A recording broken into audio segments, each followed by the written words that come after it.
Hello, everyone, and welcome to a bonus segment of the Brothers Take podcast. I'm Kris, and this is my review of Life is Strange True Colors. This will be a non spoiler review because realistically, the joy of playing this game is to experience the story, the characters, the interactions, and the choices. So I won't go into um, the kind of later story stuff. I don't want to spoil this game or the experience of playing this game. But much like the earlier Life is Strange games, this is a choice based narrative game. So if you're not into those kind of choice based games, there's not a lot else that this game offers.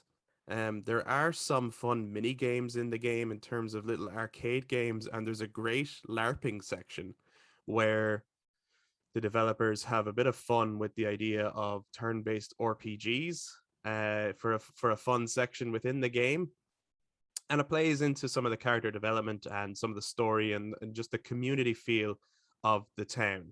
But generally, most of this game, you will be making choices in terms of dialogue, interacting with the environment around you, and just kind of conversing with people and making choices to push the story forward.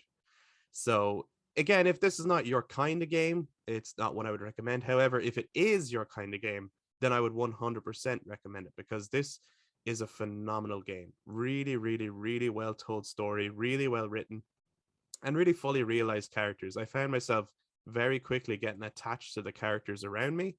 Alex Chen, who is your protagonist, is a very likable and very identifiable character.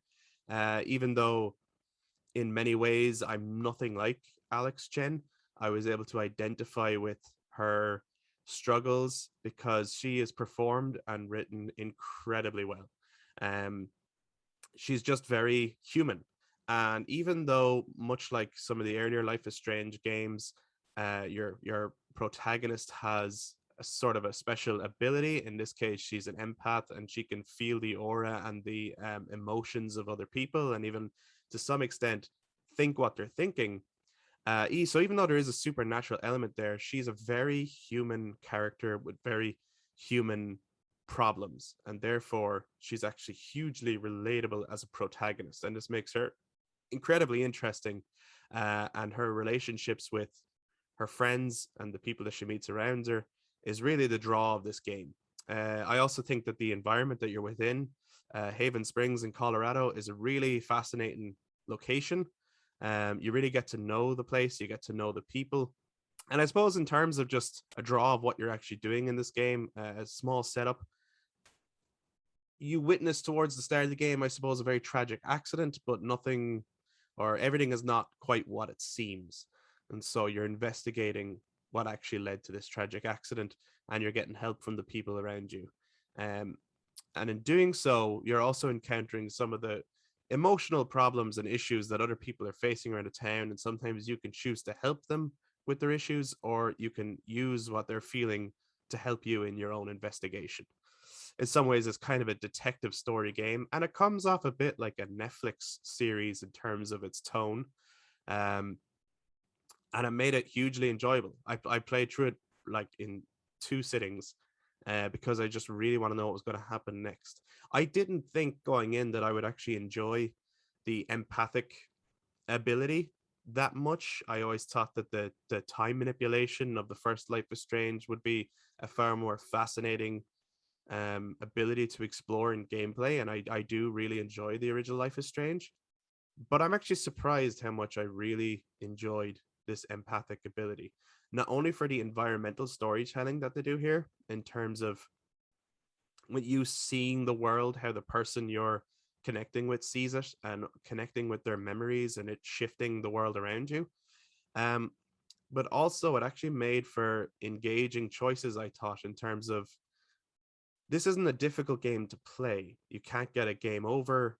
You can't really fail it. However, the difficulty in playing it is making some of these choices. And that's what I'm trying to get to in terms of sometimes when dealing with other people's emotions, there were choices to be made that I actually found very difficult to make in terms of what is the right answer going forward.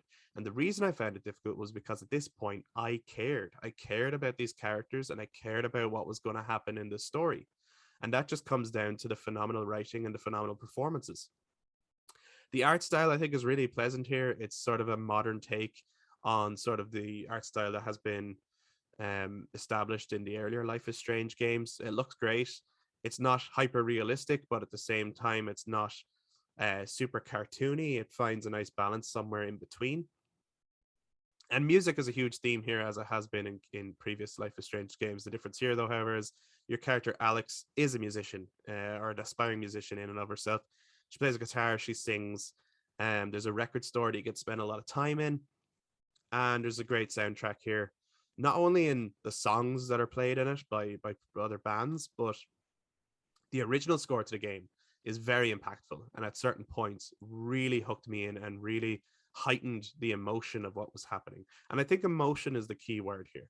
The fact that you are someone who feels the emotions of other characters, this is an incredibly emotional game, and it definitely played at my emotional strings. I was kind of hooked into the story. I just wanted to know how this was all going to end and how it was going to turn out. I will say that in the final act, while it's all told incredibly well, I didn't find the revelations, I suppose, as interesting or as shocking as they were in the original Life is Strange game, which I really enjoyed. That actually surprised me more. And in the end, the stakes felt higher. But for the story that they're telling here, everything is still very fitting and everything is told incredibly well. So if you like these choice-based games, this is a no-brainer for me. I wouldn't miss this game. It's so well told. It's so engaging, and there's so many little nooks and crannies you can walk down. There's so many other little optional things you can do. And at the end of every major chapter, it shows you statistically, you know, the choices you made and how many other people in the world would have made those choices based on how many people have played it so far versus the other choices, like percentage wise, how many people have actually made those choices. And that's always interesting as well, because in the end, you can kind of look back and go, you know, am I in the majority here in terms of this choice, or was this particular choice that I made, which felt personal to me, a minority choice in terms of the wider players? So yeah, this is a great game. I highly recommend it again if you're into these choice-based games. If you're not into choice-based games, however, I'm not sure this is a game for you. And to tell the truth, I personally, in these choice-based games, I really enjoy them, but I don't find a lot of replay value. There can be, just to see how a conversation plays out differently here and there. But ultimately, the overall outcome will be the same. And also your first shock experience of seeing your choices play out, you can never recapture that really. Your second playthrough will always be a comparison to your initial playthrough. Nothing wrong with that either. Like that can be fun too.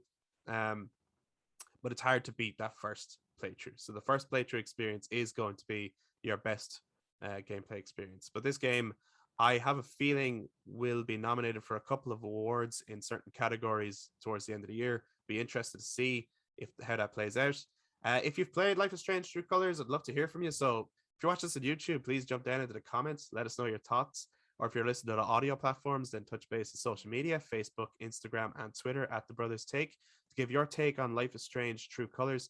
If you're someone who hasn't played it yet, and you're thinking about getting it, but you want to know a little bit more and maybe just some specifics I didn't go into, feel free to post a question again down in the comments or on our social media. And if you really enjoyed this, please follow us, give this video a thumbs up, hit subscribe, and click that notification bell. It'll help us out a bunch. And check out some of our other content. We do weekly podcast discussions. They're very long discussions, but every so often we do short videos or entries like this as well. Thank you for checking us out, guys. I'll be back to talk to you guys next time.